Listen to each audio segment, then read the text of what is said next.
এখন যাদের আরেকজনের আচরণ পছন্দ হচ্ছে না সে তাকে কিন্তু মারাত্মকভাবে অ্যাটাক করছে। এখনো ট্যাগিং এর কালচার পাল্টা শুরু হয়েছে। শেখ হাসিনা যেমন ট্যাগ করতেন পাকিস্তানের দালাল, জামাতের দোসর, যুদ্ধাপরাধীদের দোসর, এখনো দেখবেন আপনি ভারতের দালাল, ওর দালাল, তার দালাল, এসব রকম নানান রকম ট্যাগিং করা আছে। ফ্যাসিস্টের দোসর একই ওনারে সরাইতে পারবেন যে আপনি এত, আমি কথা শুনেছি কিন্তু অনেকবার, আপনি এত সুন্দর সুন্দর কথা বলেন দেশকে নিয়ে, এটা করবেন, আগে তো ওনাকে সরাতে হবে। এক বছর পর জুলাই চেতনার এই যে একটি পরিবর্তন, আপনি এটাকে কিভাবে মূল্যায়ন করবেন? খুব ভালোভাবে। মীর হেলাল যা বললেন অসাধারণ বলেছেন। মানে আমরা তো আসলে এরকম একটা বাংলাদেশ দেখতে চাই। আমরা মনে করছি এবার যেটা হলো ঠিক এভাবেই সব চলতে থাকবে। আমি আবার অতটা আশাবাদীও না। কারণ হলো আমরা যখন মানে দীর্ঘদিন এই কথা শেখ হাসিনার সময়ও বলেছি, আমরা যখন একটা স্বৈরাচারী ব্যবস্থার মধ্যে দীর্ঘদিন বসবাস করতে থাকি তখন আমাদের মধ্যে স্বৈরাচারী প্রবণতা তৈরি হয়। এটাই নিয়ম। এটা সরকার থেকে সমাজে, সমাজ থেকে পরিবারে, ব্যক্তির মধ্যে ঢুকে যায়। আমরা ঠিক সেই অর্থে একই রকম ভাবে বিহেভ করতে পারি না। আপনি দেখবেন এখন যাদের আরেকজনের আচরণ পছন্দ হচ্ছে না সে তাকে কিন্তু মারাত্মকভাবে অ্যাটাক করছে। এখনো ট্যাগিং এর কালচার পাল্টা শুরু হয়েছে। শেখ হাসিনা যেমন ট্যাগ করতেন পাকিস্তানের দালাল, জামাতের দোসর, যুদ্ধাপরাধীদের দোসর, এখনো দেখবেন আপনি ভারতের দালাল, ওর দালাল, তার দালাল, এসব রকম নানান রকম ট্যাগিং করা আছে। ফ্যাসিস্টের দোসর একই। সো এটা সময় নেবে, কিন্তু এই যে একটার পর একটা ল্যান্ডস্কেপ তৈরি হচ্ছে, মাইল ফলক তৈরি হচ্ছে, এগুলো আমাদের ভবিষ্যতে খুব চমৎকার এক্সাম্পল হিসেবে থাকবে। এগুলো খুব জরুরি। আমরা কখনো পারবো, কখনো পারবো না। এই কথাগুলো বলছি এই কারণে, এই একটা ঘটনা দেখে যদি আমরা খুবই আশাবাদী হয়ে যাই যে ভবিষ্যৎ আমরা এইভাবেই চলতে থাকবো, না, আমি ধরে নিচ্ছি কখনো এই দুই সংগঠনের মধ্যে ঝগড়াঝাটি হবে। আমি বলেই ফেলি, হালকা মারামারিও হয়ে যেতে পারে। আমি এগুলো বলে রাখছি, না হলে সবচেয়ে ভালো, কিন্তু কখনো হয়ে যেতে পারে। হয়ে গেলেও আমরা যেন এটা নিয়ে ফ্রাস্ট্রেটেড না হয়ে যাই।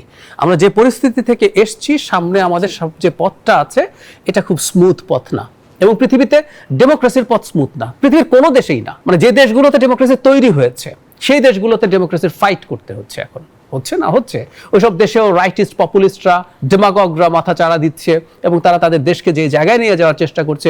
মানুষকে ফাইট করতে হচ্ছে, মিডিয়াকে ফাইট করতে হচ্ছে, এমনকি মিডিয়াকেও আন্ডারমাইন করার টেন্ডেন্সি আছে। আপনি ট্রাম্পকে দেখবেন, উনি একটা তার বিশেষ টিভি চ্যানেল ছাড়া আর কাউকে কোনো টিভি চ্যানেলই মনে করেন না। একদম উনি একজন দুজন অ্যাঙ্কার ছাড়া কাউকে সাক্ষাৎকার দেন না। তো এই যে আবার ওখানকারই আমেরিকার মতো দেশে 250 বছর পর হঠাৎ করে তারা আজকে এই সংকটগুলো দেখতে শুরু করেছে, ওখানেও ফাইট করতে হচ্ছে। ঠিক একইভাবে আমিও মনে করি যে ইটস এ কন্টিনিউয়াস ফাইট, এবং আমাদের ফাইটটা আরো বেশি হবে, কারণ আমরা বেশ দীর্ঘ সময় একটা ভয়ঙ্কর স্বৈরাচারী ব্যবস্থার অধীনে ছিলাম। এবং এই স্বৈরাচারী ব্যবস্থাটা অনেকে ফ্যাসিবাদ বলে, কিন্তু আমার আর্গুমেন্ট হচ্ছে 18 সাল পর্যন্ত এটা ফ্যাসিবাদই ছিল। এরপর একদম একটা আটারলি মাফিয়া রেজিম ছিল, যে জাস্ট বল প্রয়োগ করে ক্ষমতায় থেকেছে। কোনো বয়ান টয়ান মানুষের সাথে কানেক্ট করার চেষ্টা না, ও বল প্রয়োগ করেছে। পেটাবো, খুন করব, গুম করব, খুন করে ফেলবো, তোমাকে টর্চার করব, জেলে নেব। মানে এখানে একজন বিএনপির নেতা বসে আছেন, বিএনপির মানুষজনের মামলার সংখ্যা শুরু হয় 1টার পর থেকে, শেষ পর্যন্ত 450-500 মামলারও ব্যক্তি আছেন। দলের মহাসচিবের বিরুদ্ধে মামলার সংখ্যা 100 ছাড়িয়ে গেছে। সো এইরকম একটা শাসন আমলের মধ্যে থেকে আমরা গ্রো করেছি।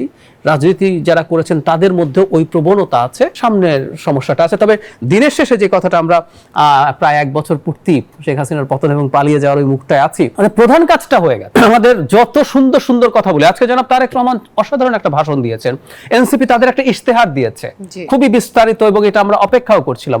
সুন্দর কথা আছে, আমরা আশা করি প্রত্যেকে মিন করছেন।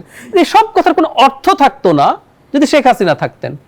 ধরুন আজকে জনাব তারেক রহমান এসব বললেন, মীর হেলাল আসলেন বা রাস্তায় গেছেন, রাস্তার লোকজন কি বলতো, ওনারে সরাইতে পারবেন যে আপনি এত, আমি কথা শুনেছি কিন্তু অনেকবার, আপনি এত সুন্দর সুন্দর কথা বলেন দেশকে নিয়ে, এটা করবেন, আগে তো ওনাকে সরাতে হবে। উনি তো 41 পর্যন্ত নাকি আছেন, তারপর আরো কে থাকবে না থাকবে, তার দলের আরো কে থাকবে। সো প্রধান ব্যারিয়ার ওটা যতদিন ছিল, আমাদের যাবতীয় কথা কিন্তু অর্থহীন ছিল। আমি এটা বোঝাতে চেয়েছি। বিএনপি ভিশন 2030 করেছে না, শেখ হাসিনা থাকলে কি হতো, 30 পার হয়ে যেত যদি হয়।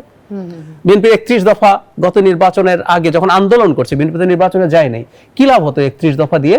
আজকে 31 দফা নিয়ে আমরা কথা বলছি, আজকে সংস্কার কমিশন নিয়ে আলোচনা করছি, আজকে আমরা ডিবেট করছি, ওরটা মানছি তারটা মানছি না। সবকিছু হচ্ছে কারণ শেখ হাসিনাকে আমরা ঝেঁটিয়ে বিদায় করতে পেরেছি, উনি পালিয়ে। সো ওটাই তো বিরাট ব্যাপার। বাকি কাজগুলো আমরা করে নিতে পারবো বলে আমি বিশ্বাস করি।